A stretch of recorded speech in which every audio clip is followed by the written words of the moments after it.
What is up, beautiful people? Welcome back to the Squares and Circles podcast, where we talk about this weird transition in between phase from being a teenager to being an adult. Thank you for joining me on another episode. I hope you're all doing well this week, and this week I want to talk about self-sabotage, something we're all familiar with, I'm sure. Before we get into it though, I want to give a little content warning that I will be talking a little bit about troubled relationships with food. So if that's something that you aren't into, or not into, obviously who's into that, but I mean if that's something that's going to trigger you and make you go down a dark path, just skip it. I've got other episodes for you to listen to, and I've got another episode coming out next week and every Friday, so look after yourself and just do what's best for you. I will not be offended. I want you to be okay, alright? I think we're all guilty of self-sabotaging at some point in our lives, and I also think it's safe to say that most of us do it without even realising. Self-sabotage is described on verywellmind.com as an intentional action or inaction that undermines people's progress and prevents them from accomplishing their goals. This can be in any aspect of life, for example, procrastinating work until the last minute, or not completing projects at all, causing arguments with loved ones because it's easier than setting boundaries, spending money you shouldn't for immediate gratification and then regretting it when the gratification is worn off. There are so many examples of ways that you can self-sabotage. It's basically anything that you do that prevents you from living in a way that will allow you to thrive, achieve your goals, and become the person that you aspire to be. There are so many reasons that we might do this to ourselves, one of them being childhood trauma. It can cause this behaviour because, according to Dr. Ryan Sultan, childhood trauma might lead us to feel insecure, anxious, or fearful about being liked or letting other people down. This can make it more likely that we'll self-sabotage as we put other people's needs before our own, which can mean that we neglect the things that we need to live our best lives and thrive in order to help the other people around us achieve this instead.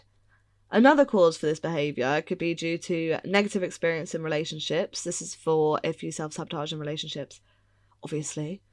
Maybe you've been cheated on or put down by an ex, or had a bad experience with family members, or whatever it is. Just some sort of negative experience surrounding relationships. And these negative experiences might have led you to fear commitment and be super vigilant about getting hurt again or having unhealthy relationship beliefs, which can cause you to self-sabotage because that's what you're used to, that's what you've learned, that's how you've learned how a relationship, quote-unquote, should be, or how they work for you, or how you deserve to be treated, maybe. So essentially, these negative experiences lead you to learn ways that you should be treated in a relationship, and they are not true. You deserve to be treated like a frickin' queen, or king, or monarch.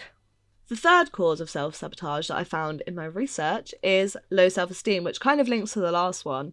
But if you have low self-esteem or negative self-image, having something work out in your favour might feel uncomfortable because you've got limiting self-beliefs which might lead you to sabotage whatever it is that's working out for you, which will allow you to live in alignment with what you believe about yourself and what you deserve.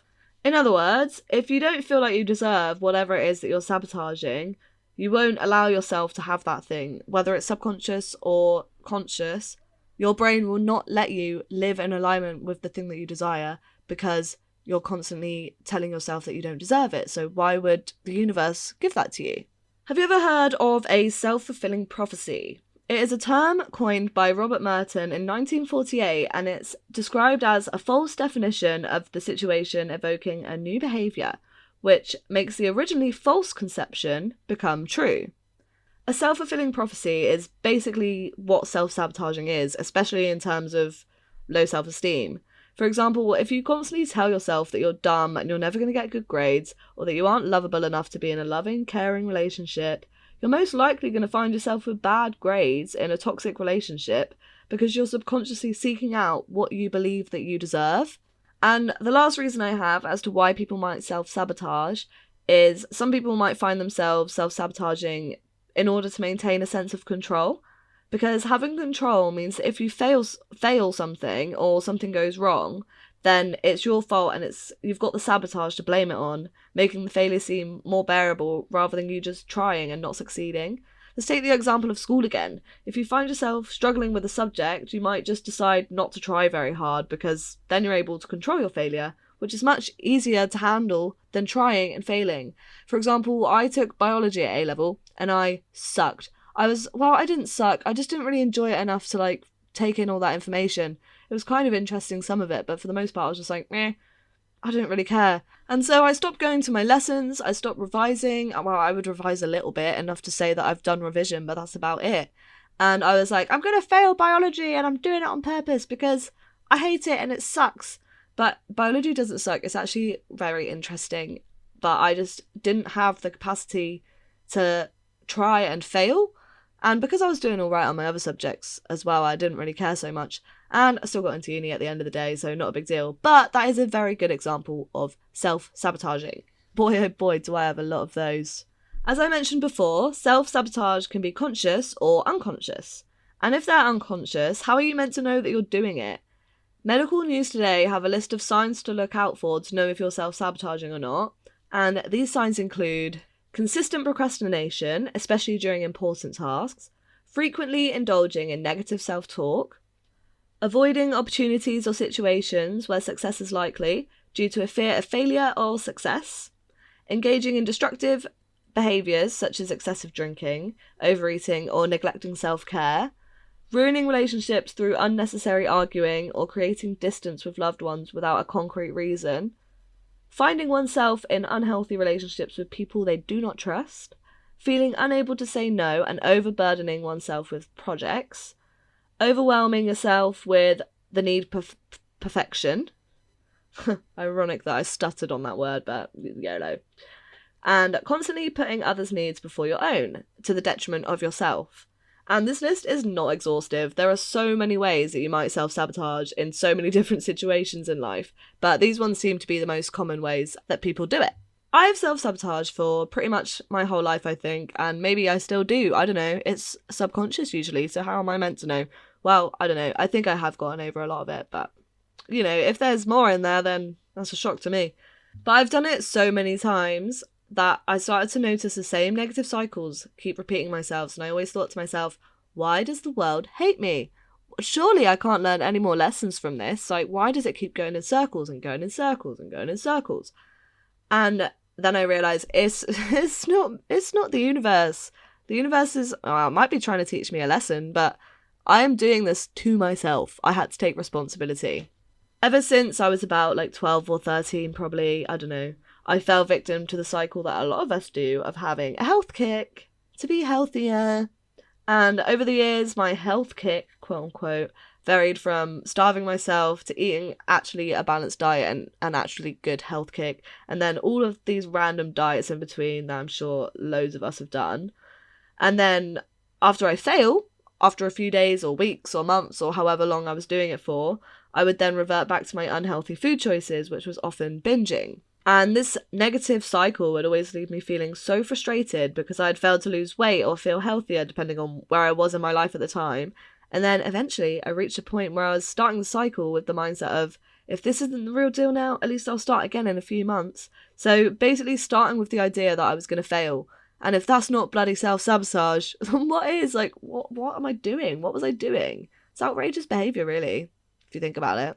I've also had a lot of experience in self-sabotaging relationships, more specifically my friendships, and this is kind of not embarrassing, but a bit scary to talk about because I don't think I've spoken to my friends about this, but when they hear this, they'll probably just be like, oh yeah, of course you're self-sabotaging, you bloody idiot. But it makes sense. They know my behaviours and they were pretty out of pocket most of the time. But yeah, anyway, I would place much higher expectations on people than were necessary or fair.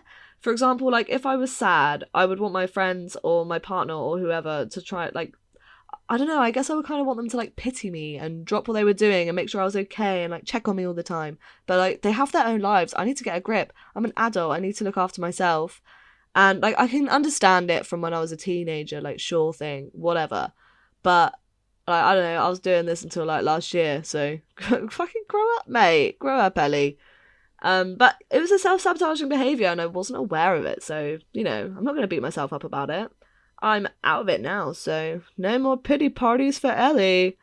And, if they didn't do these things for me, drop everything and make sure I was okay and, make their world revolve around my bloody depression, I would feel like they didn't care about me, and so I would distance myself or be annoyed or whatever, or like it would make myself even more sad. And so this also extends to my mental health, where I would keep myself in a bad headspace on purpose and use things like my friends supposedly not caring about me, which, by the way, they definitely did. I was just being dramatic. And I would use literally any excuse to justify my bad moods. When looking back, I think most of those times I probably could have just chosen to not care about whatever it is I was like sad about, and then I would have been fine. Like now I barely get sad because what is there to be sad about? Life is so great. And like I know it's a mental illness, like I had depression, sure.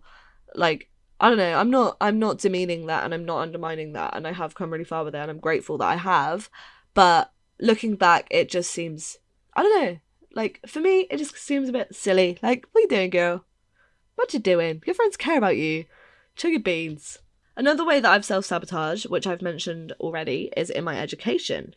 Especially when I was doing my A-levels. As I said, I would skip biology classes and stuff. But I also did it at uni.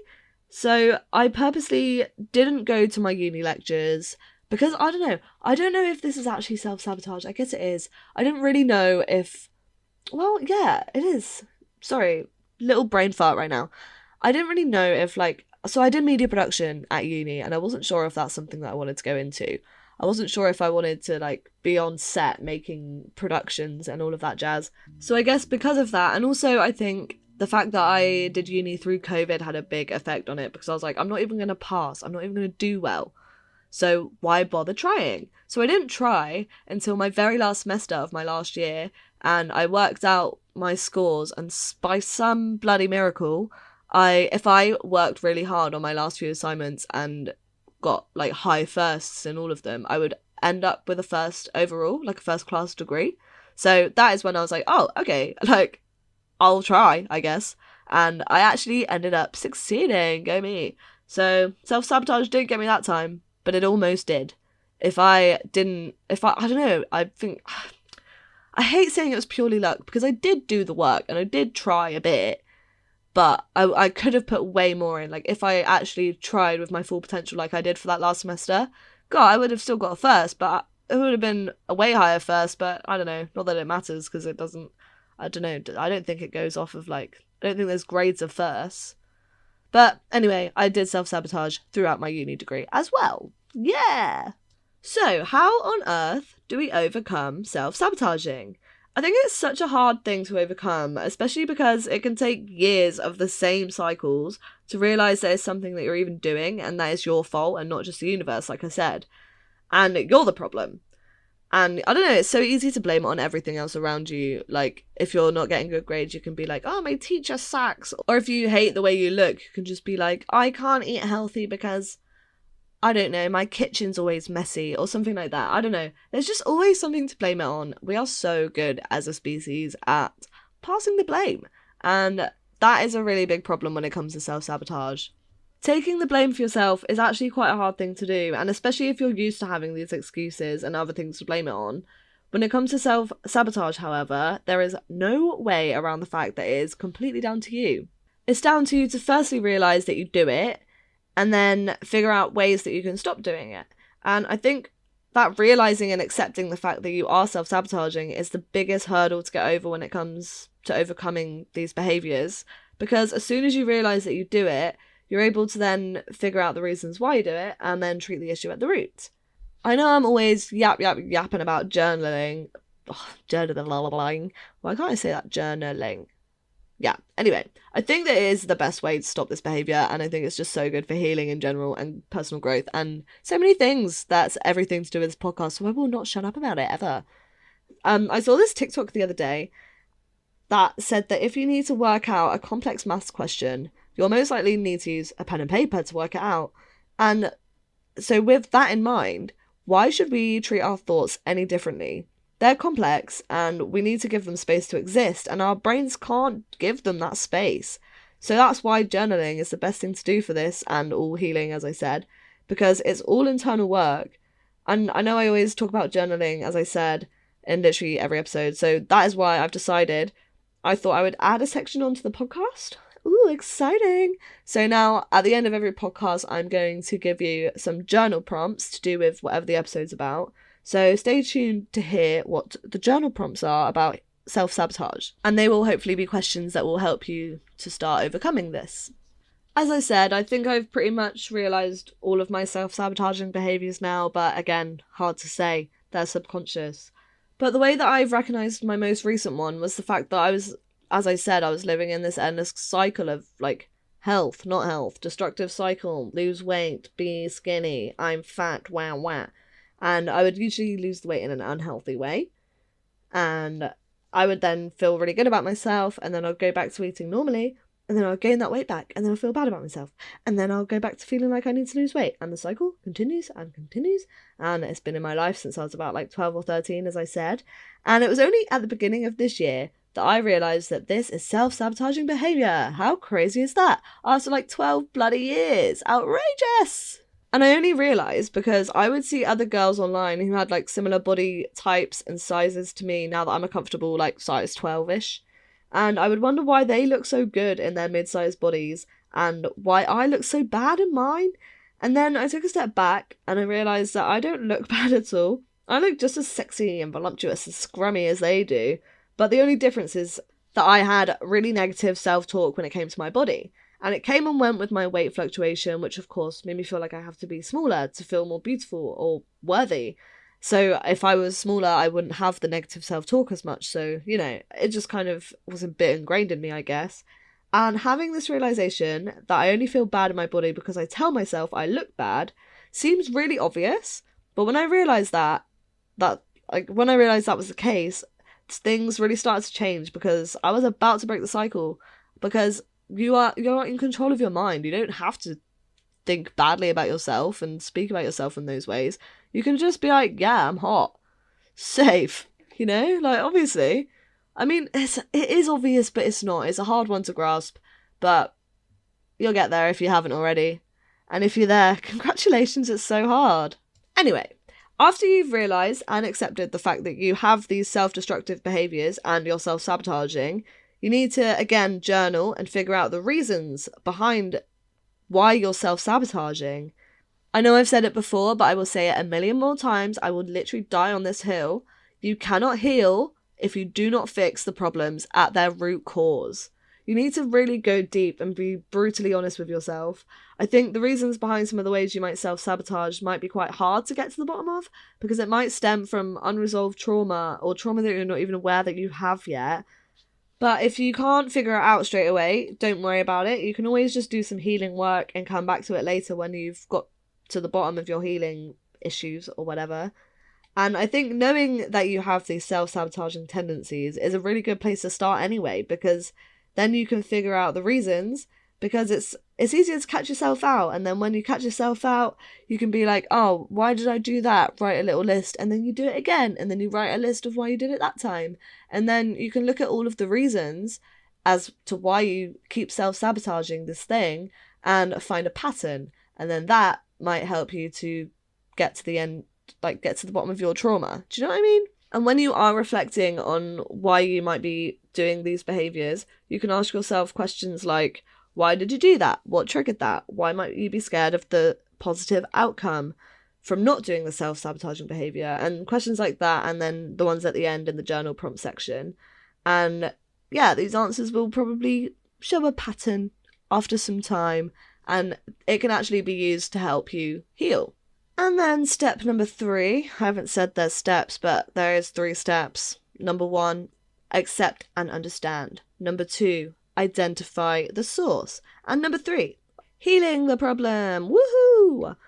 So you have to heal, obviously, the core wound that causes these behaviours. For example, let's take my body image and confidence example again. With this example, it's obvious that it all comes from a place of insecurity, but I had to figure out where that insecurity came from. And that's the thing. If you figure out a reason, you've got to always see if you can go deeper than that and deeper than that and deeper than that and find where the root cause is. I realised that I felt like I should be small due to the media I consumed and the people I surrounded myself with when I was younger. And also, the way that I viewed people was a result of the way that my family spoke about other people for my whole life. For example, my brother has always been quite big, and it was always kind of a running joke in our family that he was fat. And so I guess that kind of ingrained in my head, don't get fat, you'll get you'll get made fun of. And Luke, if you're listening, you're gorgeous. Fat is not a bad thing. And I'm sorry for all the times that I contributed to that. I was taught wrong. And also, thanks for letting me use your laptop to record my podcast. You're a beautiful boy. I love you. But I think it also goes the other way, because I think it was also ingrained in the way that I was treated as a smaller person. As a teenager, as I said, I had a tricky relationship with food, and I was really, really active.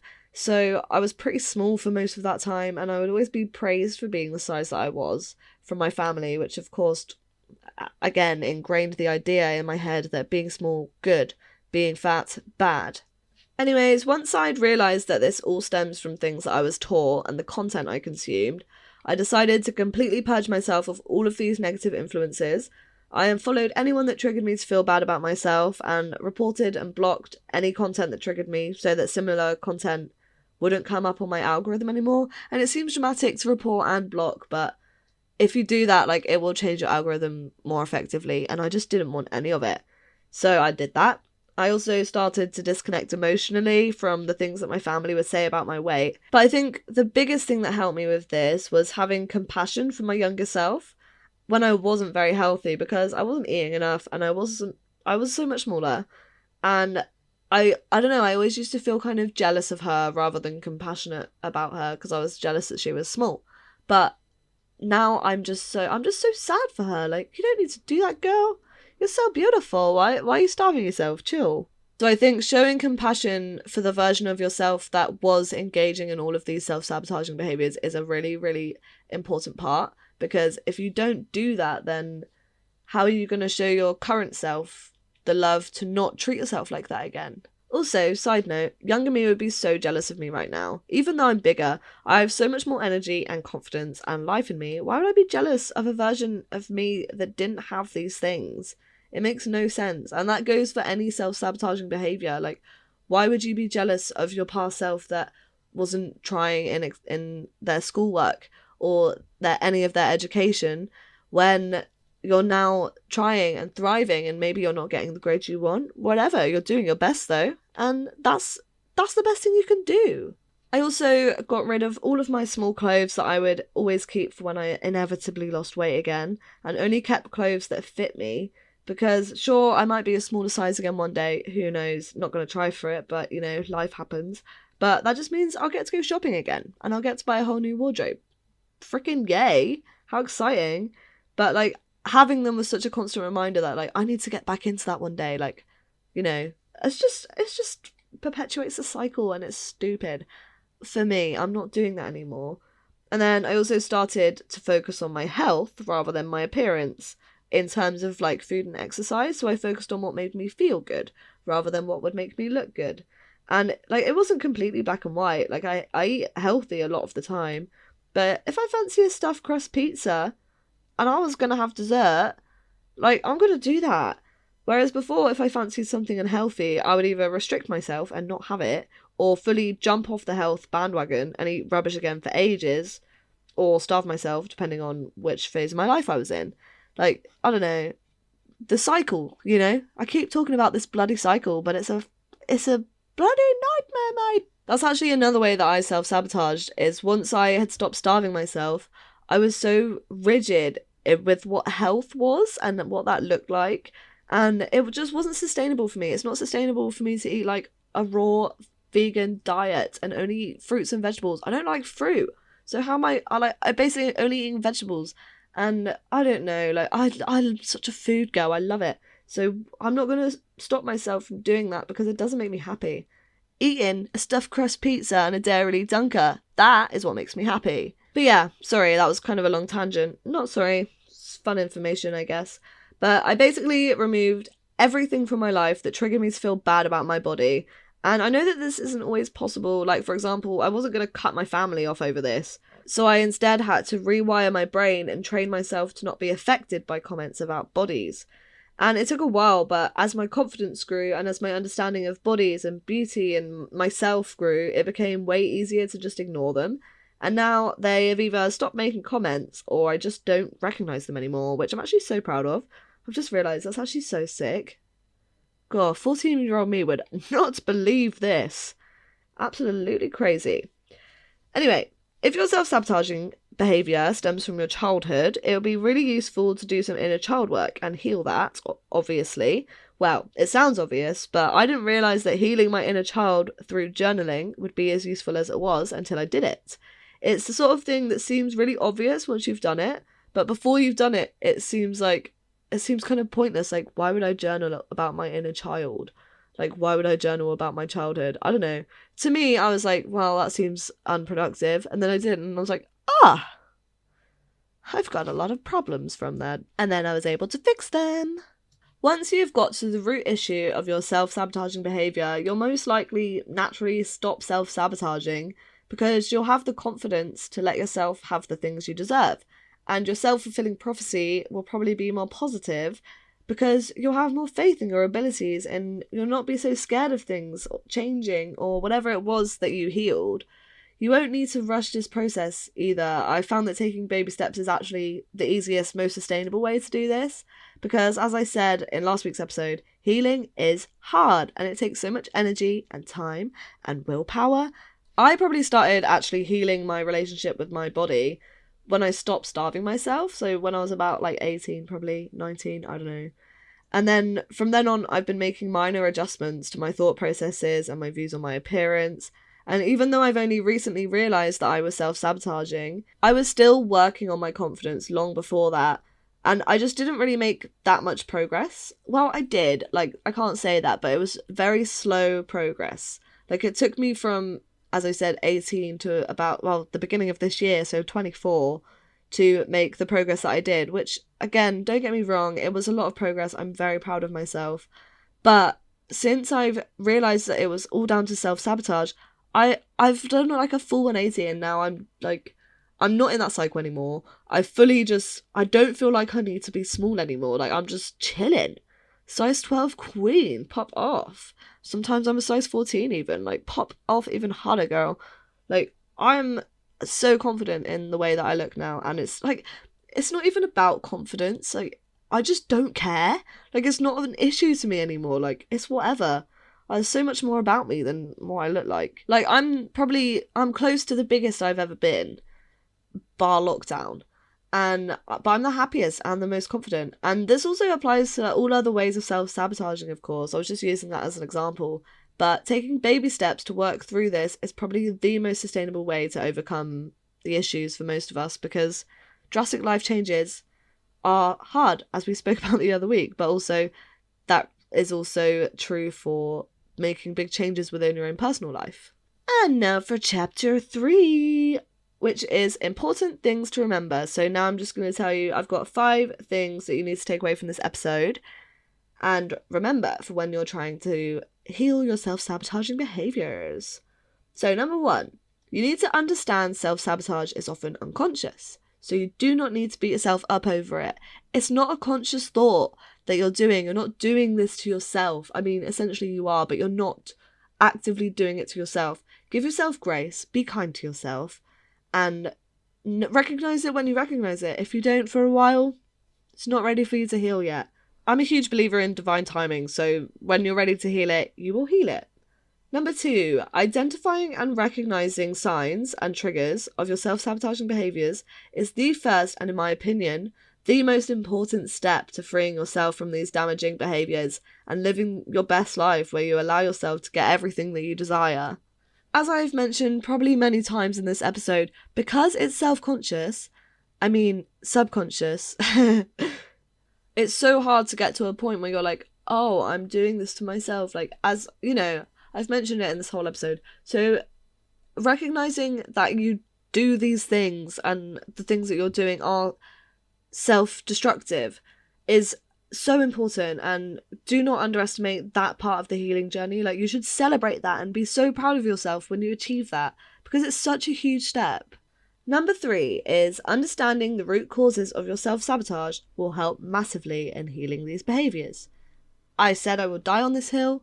I will freaking die on this hill. You need to heal the root cause or you're not healing. Number 4. Healing from self-sabotage requires a lot of patience and self-compassion. You need to heal the parts of you that they stem from, as I said, and you need to reframe your negative beliefs and make gradual, sustainable changes and adjustments to your thought processes and behaviours, and this can take a lot of time. It takes a long time to rewire your brain and change the way that you think. Of course, like, you're not going to do that overnight. So have patience with yourself. Even take breaks if you need to. Like, it's a lot, you know. And be kind to yourself. Like, look after yourself. Trust that you know what you need best and go with that. And number 5, my favourite, journaling is the best way to heal from this, in my opinion.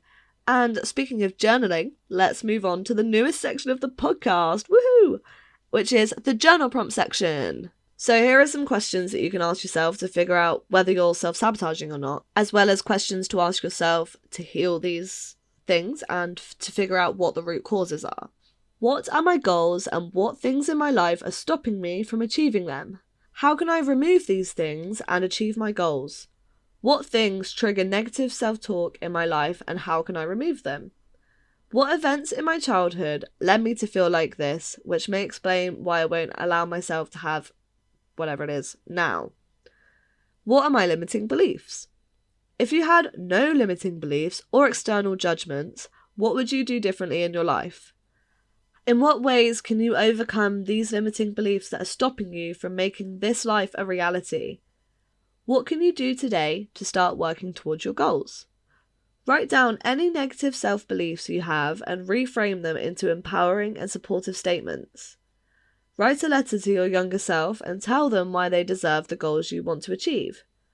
What healthier ways can you respond to fear or stress or change or whatever it is that's causing you to self-sabotage and start behaving in ways that align with your ideal life? I'll put these questions in either the bio of this video if it fits. I'm not sure if there's a character limit actually. Or they'll be on my website anyways, but I'll also add some other links to websites with more journal prompts for this, so that you can go crazy and do all your healing. And one day, you can stop self-sabotaging and you will be living your best freaking life. But that is all I have for today. That brings us to the end of the episode. I hope you learned something useful. Let me know your thoughts on self-sabotage. I want to hear your personal stories and, I don't know, what you think about what I had to say about it. You can either tell me on Spotify down below, or you can go on my Instagram at Squares and Circles Pod. And if you want to keep up to date with my life and things that are going on, I'm currently doing 75 hard. I'm on day 4 so far, so we've got a little while to go. I'm documenting that on my TikTok at Squares and Circles Podcast. And also, if you could give me a rating on Spotify if you liked the episode, or if you didn't, I guess, but rating it helps get it out to more people who might benefit from this kind of content, so I would really appreciate that. And I'm sure the people who will benefit would appreciate it too. So thanks so much for tuning in this week. I really appreciate and love you all so severely dearly.